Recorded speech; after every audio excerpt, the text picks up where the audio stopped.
The sea is a wild beast, and the winds unpredictable. For me, a humble sailing master and navigator, it's nothing I can't handle. But for the time being, the majority of our crew were stood down, as you saw. What brings you here, anyway? Why join us at Ullapool? Whatever the reason, you've embarked upon one of the finest sail ships in the modern world. This is the HMS Unicorn, of course, a noble and mighty frigate, launched from Chatham not a few years ago, in 1824, and then brought up to Dundee. It's been here ever since. Here as in Scotland and its waters. It was built as a Leader-class frigate during the reign of King George IV, and HMS Unicorn was constructed at the height of the marvellous Industrial Revolution. Her unique design combines two great eras of shipbuilding: the traditional wooden craftsmanship of the 18th century, and present day the emerging iron technology of the 19th century. Aren't the wonders of technological advancement absolutely fascinating to create incredible specimens like this?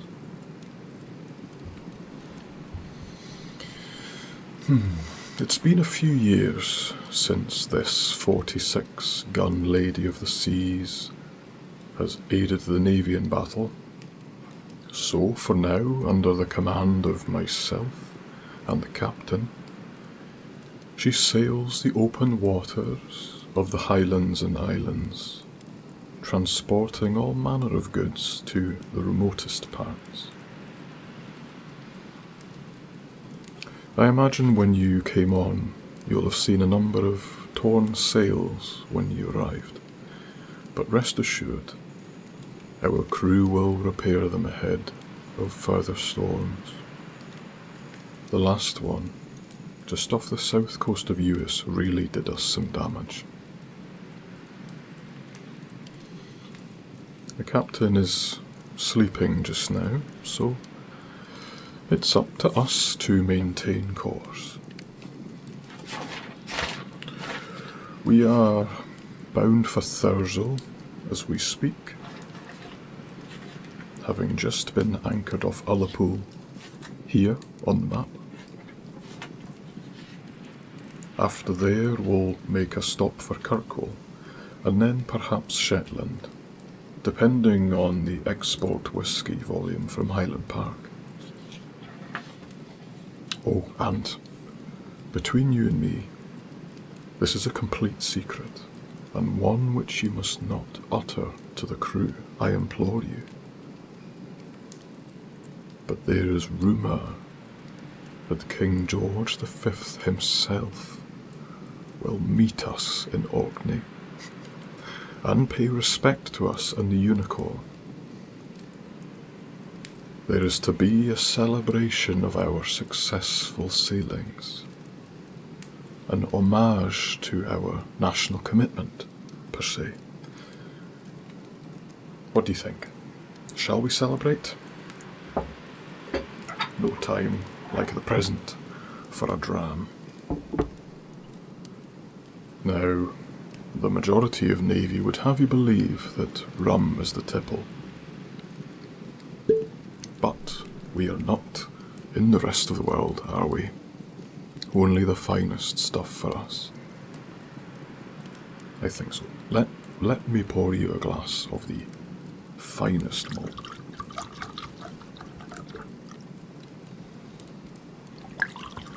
This is not just any nectar. This is a Perthshire Glen Turret, cask 88. Cheers, and to good health.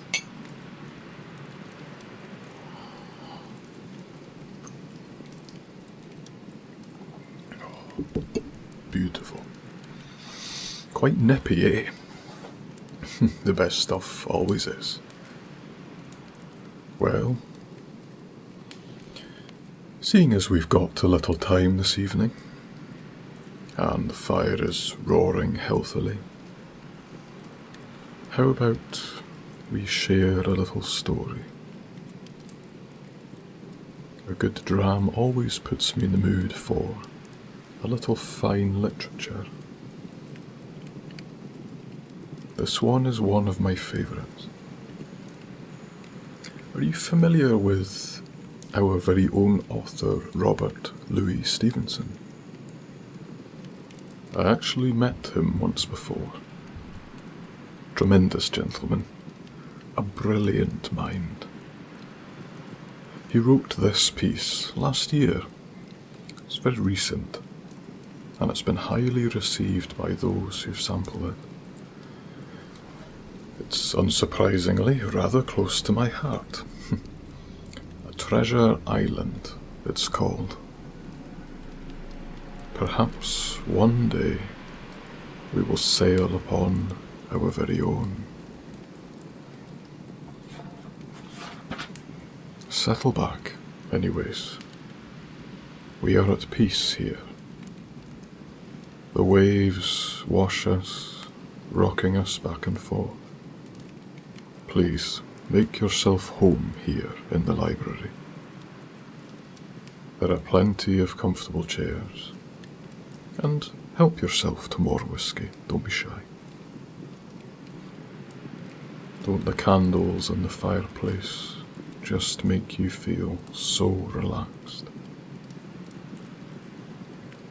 Anyway, let's get stuck in.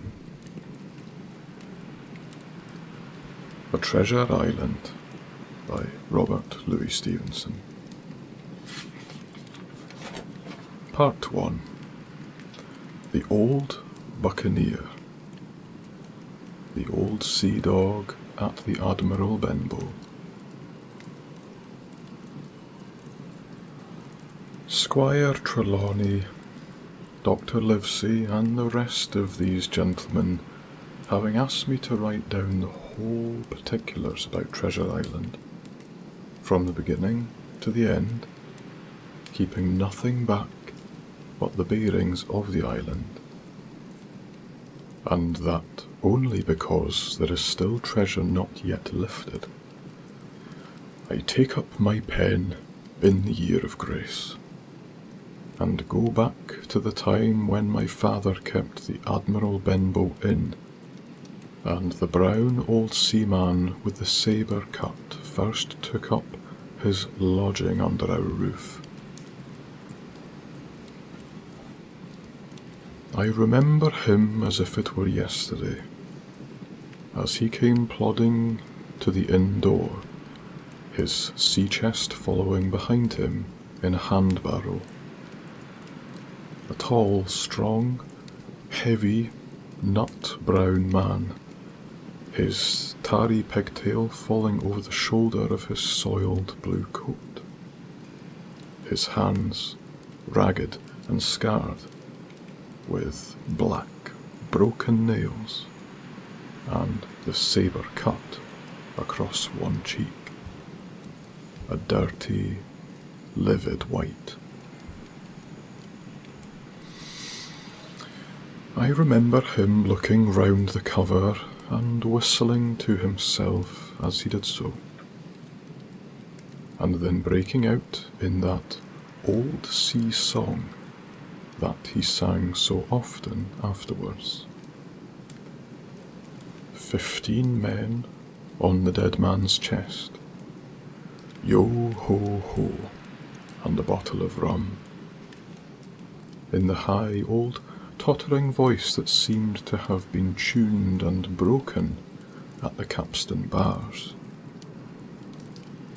Then he rapped on the door with a bit of a stick like a handspike that he carried, and when my father appeared, called roughly for a glass of rum.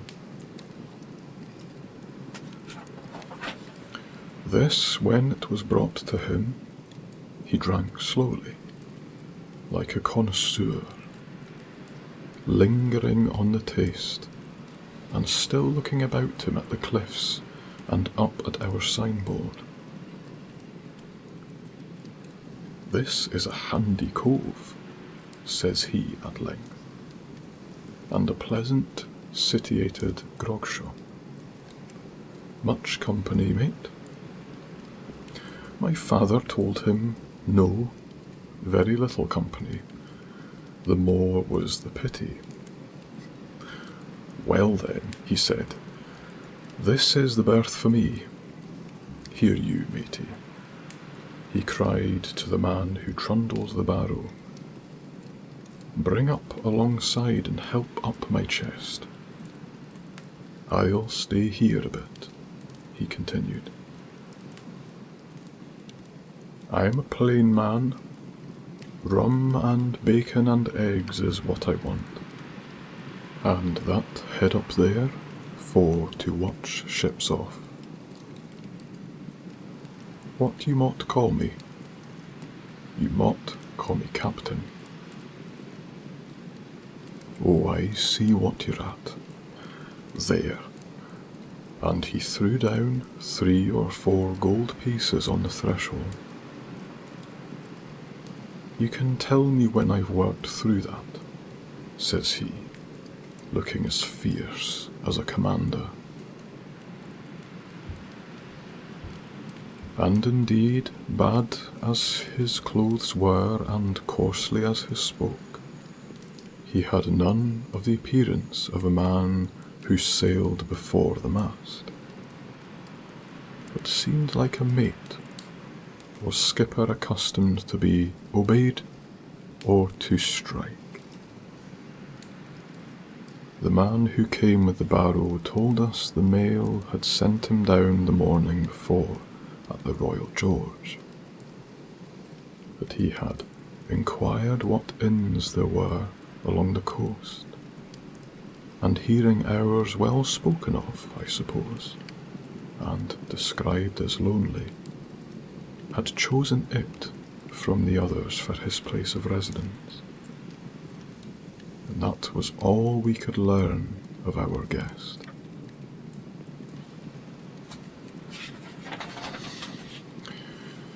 He was a very silent man by custom. All day he hung round the cove or upon the cliffs with a brass telescope. All evening he sat in a corner of the parlour next to the fire, and drank rum and water very strong. Mostly he would not speak when spoken to, only look up sudden and fierce, and blow through his nose like a foghorn. And we and the people who came about our house soon learned to let him be. Every day when he came back from his stroll, he would ask if any seafaring men had gone by along the road. At first we thought it was the want of company of his own kind that made him ask this question. But at last we began to see he was desirous to avoid them. When a seaman did put up at the Admiral Benbow, as now and then some did, making by the coast road for Bristol, he would look in at him through the curtained door before he entered the parlour, and he was always sure to be as silent as a mouse when any such was present. For me, At least, there was no secret about the matter, for I was, in a way, a sharer in his alarms. He had taken me aside one day and promised me a silver fourpenny on the 1st of every month if I would only keep my weather eye open for a seafaring man with one leg, and let him know the exact moment he appeared. Often enough, when the 1st of the month came round and I applied to him for my wage, he would only blow through his nose at me and stare me down. But before the week was out, he was sure to think better of it, bring me my fourpenny piece, and repeat his orders to look out for the seafaring man with one leg. How that personage haunted my dreams, I need scarcely tell you. On stormy nights, when the wind shook the four corners of the house, and the surf roared along the cove and up the cliffs, I would see him in 1,000 forms, and with 1,000 diabolical expressions. Now the leg would be cut off at the knee, now at the hip. Now he was a monstrous kind of creature, who had never had but one leg, and that in the middle of his body. To see him leap and run and pursue me over hedge and ditch was the worst of nightmares. And altogether I paid pretty dear for my monthly fourpenny piece, in the shape of these abominable fancies.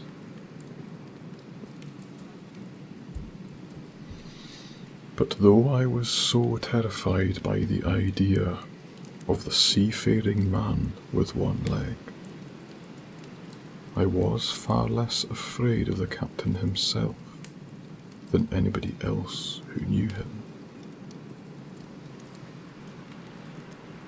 There were nights when he took a deal more rum and water than his head would carry, and then he would sometimes sit and sing his wicked, old, wild sea songs, minding nobody. But sometimes he would call for glasses round and force all of the trembling company to listen to his stories, or bear a chorus to his singing. Often I have heard the house shaking with "Yo ho ho" and a bottle of rum, all the neighbours joining in for dear life, with the fear of death upon them, and each singing louder than the other to avoid remark. For in these fits he was the most overriding companion ever known.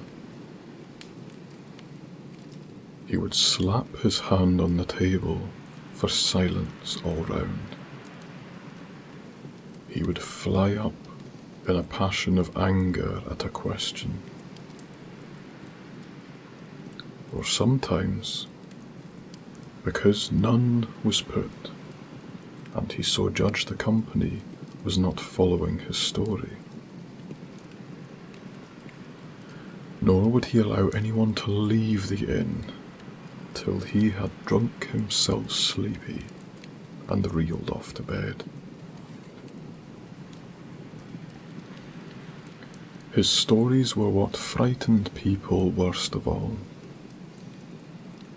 Dreadful stories they were, about hanging and walking the plank, and storms at sea, and the dry Tortugas, the wild deeds and places on the Spanish Main.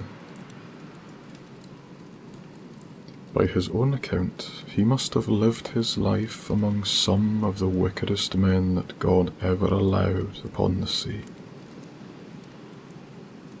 And the language in which he told these stories shocked our plain country people almost as much as the crimes that he described. My father was always saying the inn would be ruined, for people would soon cease coming here to be tyrannized over and put down, and sent shivering to their beds. But I really believed his presence did us good. People were frightened at the time, but on looking back, they rather liked it. It was a fine excitement in a quiet country life. And there was even a party of the younger men who pretended to admire him, calling him a true sea dog, and real old salt, and such names, and saying there was the sort of man that made England terrible at sea.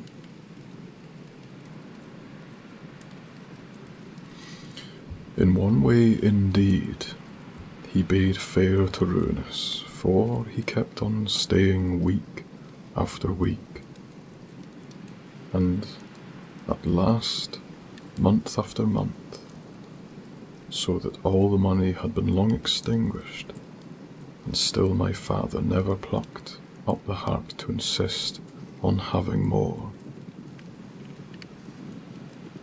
If he ever mentioned it, the captain blew through his nose so loudly that you might say he roared, and stared my poor father out of the room. I have seen him wringing his hands after such a rebuff, and I'm sure the annoyance and the terror he lived in must have greatly hastened his early and unhappy death.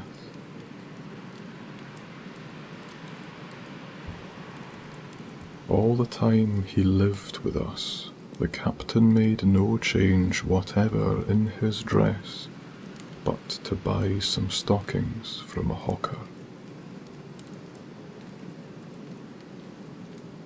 One of the cocks in his hat having fallen down, he let it hang from that day forth, though it was a great annoyance when it blew. I remember the appearance of his coat, which he patched himself upstairs in his room, and which, before the end, was nothing but patches. He never wrote or received a letter, and he never spoke with any but the neighbours, and with these, for the most part, only when drunk on rum. The great sea chest none of us had ever seen open. He was only once crossed, and that was toward the end, when my poor father was far gone in the decline that took him off. Dr. Livesey came late one afternoon to see the patient, took a bit of dinner from my mother, and went into the parlour to smoke a pipe until his horse should come down from the hamlet, for we had no stabling at the old Benbow. I followed him in, and I remember observing the contrast. The neat, bright doctor, with his powder as white as snow and his bright black eyes and pleasant manners, made with the coltish country folk. And above all, with that filthy, heavy, bleared scarecrow of a pirate of ours, sitting far gone in rum, with his arms on the table. Suddenly he, the captain, that is, began to pipe up his eternal song. 15 men on the dead man's chest. Yo ho ho, and a bottle of rum. Drink, and the devil had gone for the rest. Yo ho ho, and a bottle of rum.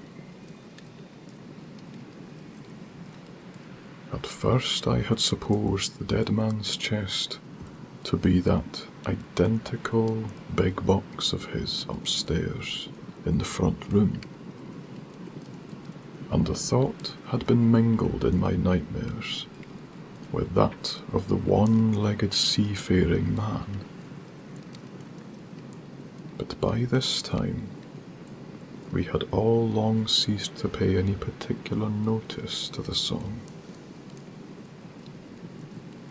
It was new that night to nobody but Dr. Livesey, and on him I observed it did not produce an agreeable effect, for he looked up for a moment quite angrily before he went on with his talk to old Taylor, the gardener, on a new cure for the rheumatics. In the meantime, the captain gradually brightened up at his own music, and at last flapped his hand upon the table before him in a way we all knew to mean silence.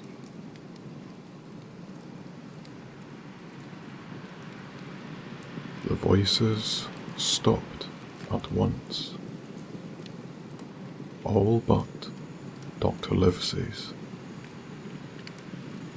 He went on as before, speaking clear and kind, and drawing briskly at his pipe between every word or two. The captain glared at him for a while,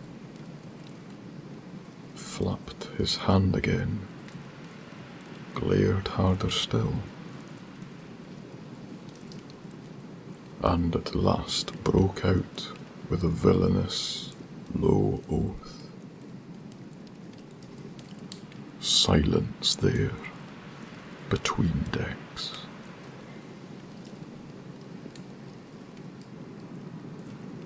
Were you addressing me, sir? Says the doctor. And when the ruffian had told him, with another oath, that this was so,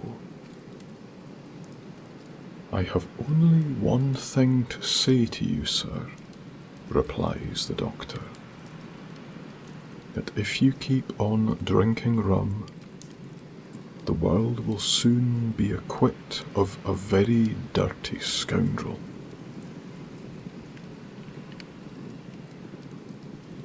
The old fellow's fury was awful. He sprang to his feet and drew and opened a sailor's clasp knife, and balancing it open on the palm of his hand, threatened to pin the doctor to the wall.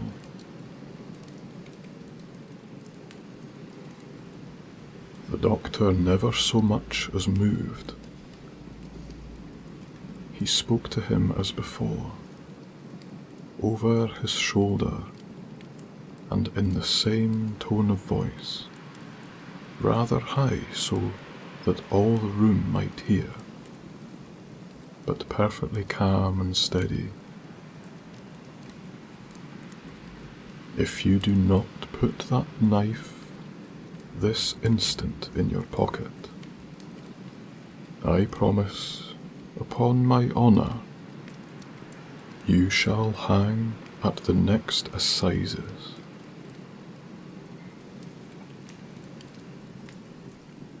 Then followed a battle of looks between them, but the captain soon knuckled under, put up his weapon, and resumed his seat, grumbling like a beaten dog. And now, sir, continued the doctor, since I now know there is such a fellow in my district, you may count I'll have an eye upon you day and night. I am not a doctor only. I am a magistrate, and if I catch a breath of complaint against you,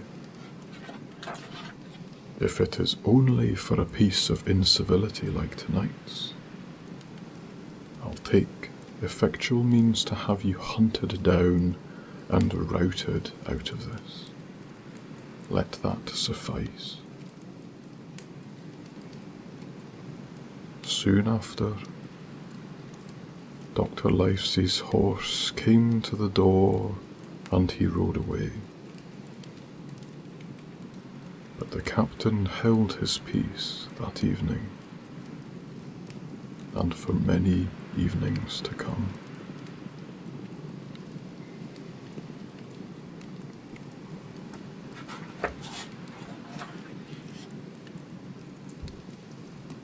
Are you still with me, young sailor?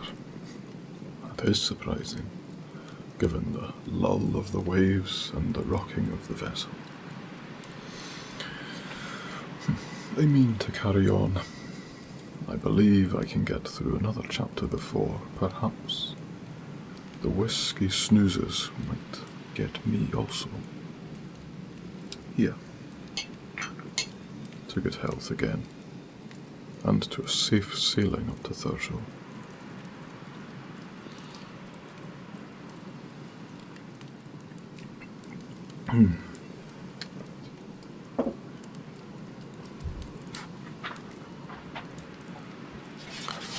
Let us continue. Part 2. Black Dog appears and disappears.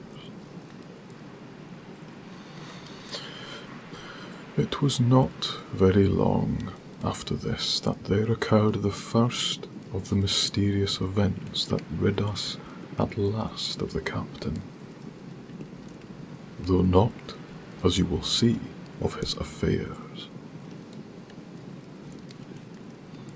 It was a bitter and cold winter, with long, hard frosts and heavy gales, and it was plain from the first that my poor father was little likely to see the spring.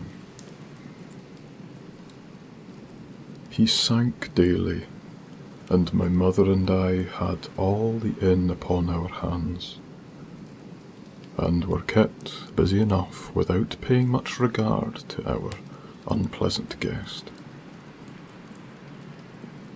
It was one January morning, very early, a pinching, frosty morning, the cove all grey with hoarfrost, the ripple lapping softly on the stones,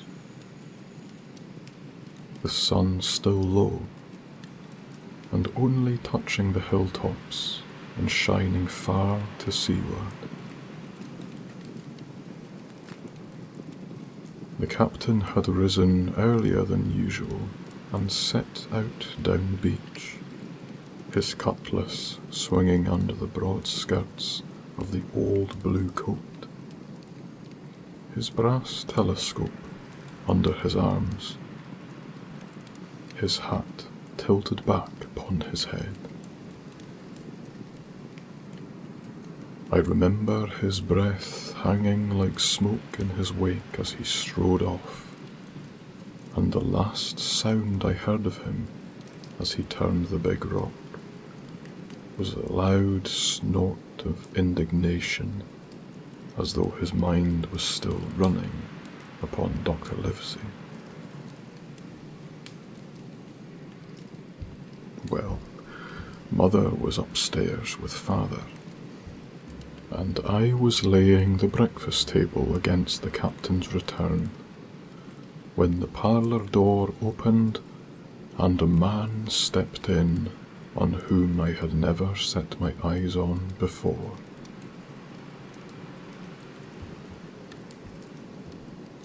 He was a pale, tallowy creature, wanting 2 fingers on the left hand, and though he wore a cutlass, he did not look like much of a fighter. I had always my eye open for seafaring men, with 1 leg or 2, and I remember this one puzzled me. He was not sailorly, and yet he had a smack of the sea about him too. I asked him what was for his service, and he said he would take rum. But as I was going out for the room to fetch it, he sat down upon a table and motioned me to draw near. I paused when I was, with my napkin in my hand. "Come here, sonny," says he. "Come nearer here." I took a step nearer. "Is this here table for my mate Bill?" he asked with a kind of leer. I told him I did not know his mate Bill, and this was for a person who stayed in our house whom he called the captain. "Well," said he, "my mate Bill would be called the captain, as like as not. He has a cut on 1 cheek, and a mighty pleasant way with him, particularly in drink, has my mate Bill. We'll put it, for argument like, that your captain has a cut on 1 cheek, and we will put it, if you like, that the cheek's the right one. Ah, well, I told you. Now, is my mate Bill in this here house?" I told him he was out walking. "Which way, sonny? Which way is he gone?" And when I had pointed out the rock and told him how the captain was likely to return, and how soon, and answered a few other questions. "Ah," he said, "this'll be as good as drink to my mate Bill." The expression on his face as he said these words was not at all pleasant, and I had my own reasons of thinking that the stranger was mistaken, even supposing he meant what he said. But it was no affair of mine, I thought, and besides, it was difficult to know what to do. The stranger kept hanging about just inside the inn door, peering round the corner like a cat waiting for a mouse. Once I stepped out myself into the road, but he immediately called me back, and as I did not obey quick enough for he fancied, a most horrible change came over his tallowy face, and he ordered me in with an oath that made me jump.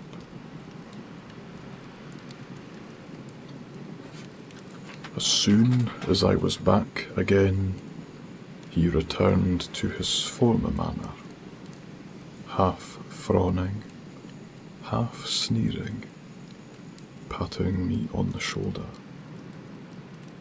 Told me I was a good boy, and he had taken quite a fancy to me.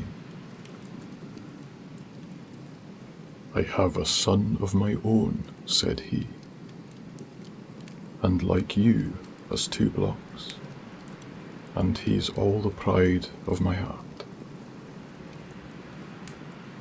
But the great thing for boys is discipline, sonny, discipline. Now if you had sailed along a bill, you wouldn't have stood there to be spoke to twice. Not you. That was never Bill's way, nor the way of such as sailed with him. And here, sure enough, is my mate Bill, with a spyglass under his arm. Bless his old heart, to be sure. You and me'll just go back into the parlour, sonny, and get behind the door, and we'll give Bill a little surprise. Bless his heart, I say again.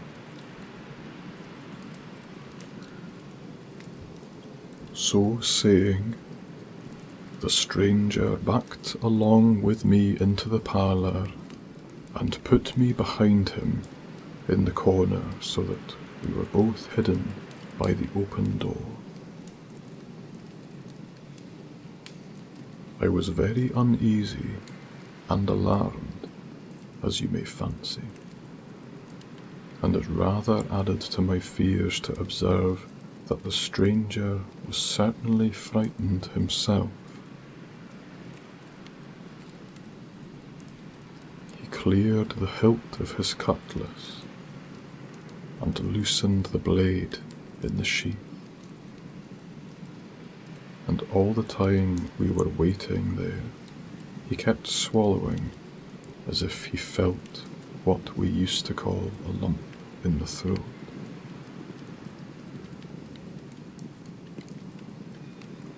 In at last strode the captain, slammed the door behind him, without looking to the right or left, and marched straight across the room to where his breakfast awaited him.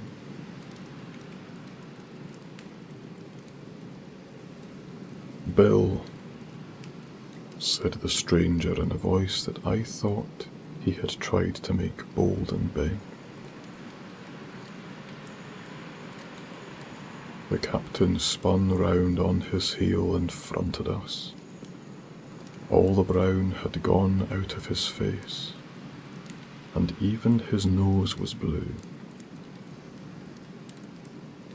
He had the look of a man who sees a ghost, or the evil one, or something worse, if anything can be.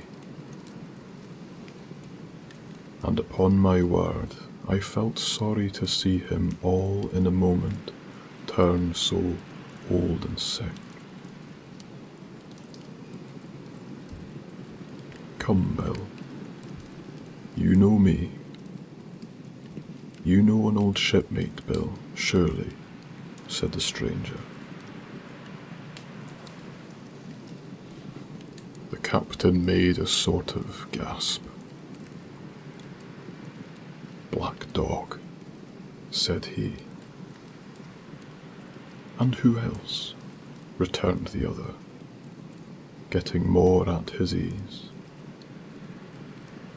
"Black dog as ever was, come for to see his old shipmate Billy at the Admiral Benbow Inn."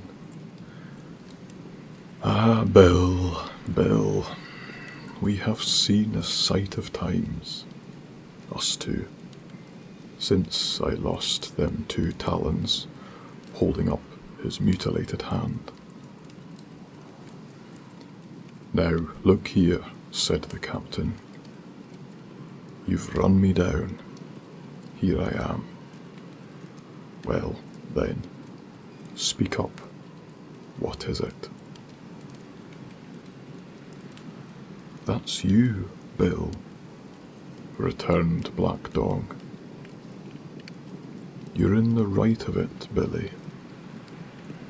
I'll have a glass of rum from this dear child here, as I've took such a liking to, and we'll sit down, if you please, and talk square, like old shipmates.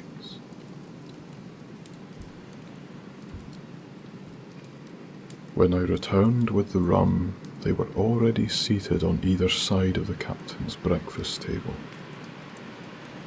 Black Dog, next to the door, and sitting sideways, so as to have one eye on his old shipmate, and one, as I thought, on his retreat.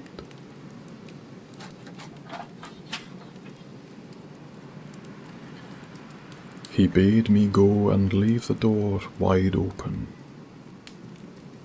None of your keyholes for me, sonny, he said, and I left them together and retired into the bar.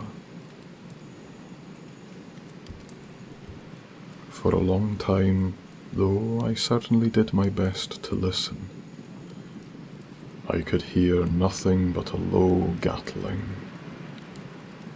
But at last the voices began to grow higher, and I could pick up a word or two, mostly oaths from the captain. No, no, no, no, and an end of it, he cried once, and again. If it comes to swinging, swing all, say I. Then all of a sudden there was a tremendous explosion of oaths and other noises. The chair and table went over in a lump.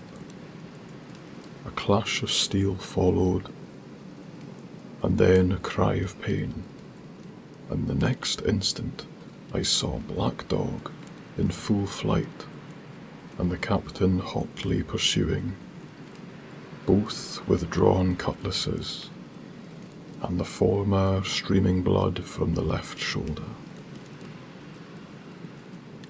Just at the door, the captain aimed at the fugitive one last tremendous cut, which would certainly have split him to the chine had it not been intercepted by our own big signboard of Admiral Benbow. You may see the notch on the lower side of the frame to this day.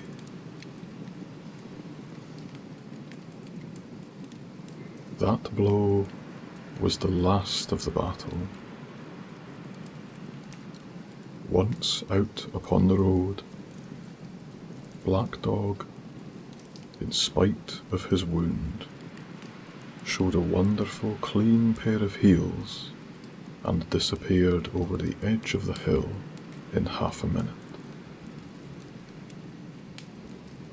The captain, for his part, stood staring at the signboard like a bewildered man.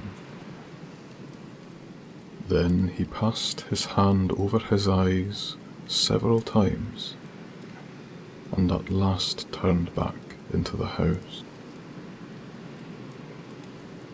"Jim," he says, "rum." And as he spoke, he reeled a little, and caught himself with one hand against the wall. "Are you hurt?" cried I. "Rum," he repeated. "I must get away from here. Rum, rum."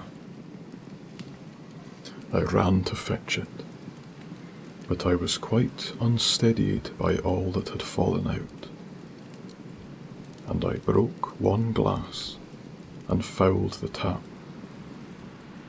And while I was still getting on my way, I heard a loud fall in the parlour, and running in, beheld the captain lying full length upon the floor. At the same instant, my mother, alarmed by the cries and fighting, came running downstairs to help me. Between us, we raised his head.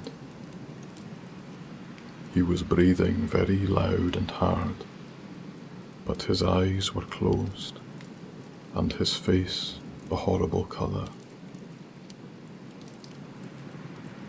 "Dear, dearie me," cried my mother, "what a disgrace upon the house, and your poor father sick." In the meantime, we had no idea what to do to help the captain, nor any other thought but that he had got his death, hurt in the scuffle with the stranger.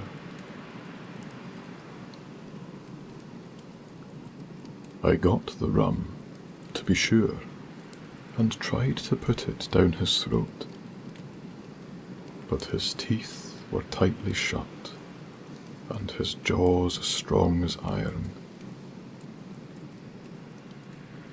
It was a happy relief for us when the door opened and Dr. Livesey came in, on to visit my father. "Oh, doctor," we cried, "what shall we do? Where is he wounded?" "Wounded? A fiddlestick's end," said the doctor.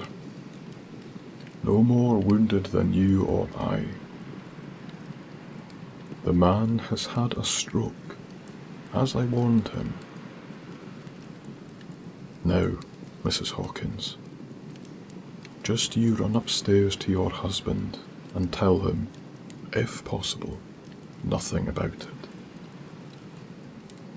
For my part, I must do my best to save this fellow's trebly worthless life. Jim, you get me a basin."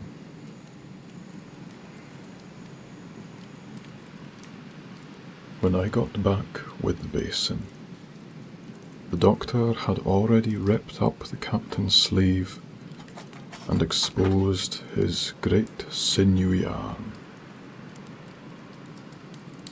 It was tattooed in several places. "Here's luck," "a fair wind," and "Billy Bones, his fancy," were very neatly and clearly executed on his forearm. And up near the shoulder there was a sketch of a gallows and a man hanging from it, done, as I thought, with a great spirit. "Prophetic," said the doctor, touching the picture with his finger. "And now, Master Billy Bones, if that be your name, we'll have a closer look at the colour of your blood." "Jim," he said, "are you afraid of blood?" "No, sir," said I. "Well then," said he, "you hold the basin." And with that he took his lancet and opened a vein. A great deal of blood was taken before the captain opened his eyes and looked mistily about him. First, he recognized the doctor with an unmistakable frown. and then his glance fell upon me, and he looked relieved. But suddenly his colour changed, and he tried to raise himself, crying, "Where's Black Dog?" "There is no Black Dog here," said the doctor, "except what you have on your own back. You have been drinking rum. You have had a stroke, precisely as I told you, and I have just, very much against my own will, dragged you head foremost out of the grave. Now, Mr. Bones—" "That's not my name," he interrupted. "Much I care," returned the doctor. "It's the name of a buccaneer of my acquaintance, and I call you by it for the sake of shortness. And what I have to say to you is this: 1 glass of rum won't kill you. But if you take one, you'll take another and another, and I stake my wig, if you don't break off short, you will die. Do you understand that? Die. And go to your own place, like the man in the Bible. Come now, make an effort. It'll help you to your bed for once." Between us, with much trouble, we managed to hoist him upstairs and laid him on his bed, where his head fell back on the pillow as if he were almost fainting. "Now, mind you," said the doctor, "I clear my conscience. The name of rum for you is death." And with that he went off to see my father, taking me with him by the arm. "This is nothing," he said as soon as he had the door closed. "I have drawn blood enough to keep him quiet a while. He should lie for a week where he is. That is the best thing for him and you. But another stroke would settle him."